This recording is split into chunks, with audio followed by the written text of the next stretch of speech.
Manasseh, son of King Hezekiah, was only 12 years of age when he was crowned king of Judah, and he reigned 55 years, from about 687 to 642 BC, making it the longest reign of any Jewish king.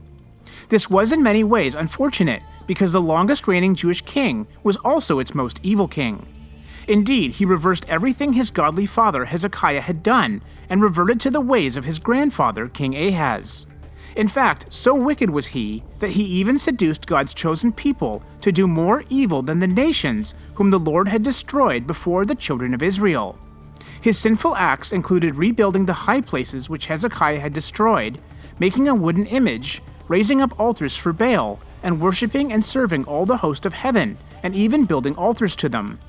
He set a carved image of Asherah that he had made in the house of the Lord, and practiced soothsaying, used witchcraft, and consulted spiritists and mediums. He even made his own sons to pass through the fire, as his grandfather Ahaz had done. On top of all of this, Manasseh shed very much innocent blood. As Josephus puts it, he barbarously slew all the righteous men who were among the Hebrews, nor would he spare the prophets, for he every day slew some of them, till Jerusalem was overflowed with blood. For all of this, God would bring ultimate judgment upon Jerusalem and her king. In 1 Kings 21, God proclaims, "Behold, I am bringing such calamity upon Jerusalem and Judah, that whoever hears of it, both his ears will tingle. And I will stretch over Jerusalem the measuring line of Samaria, and the plummet of the house of Ahab. I will wipe Jerusalem as one wipes a dish, wiping it and turning it upside down. So I will forsake the remnant of my inheritance, and deliver them into the hand of their enemies, and they shall become victims of plunder to all their enemies."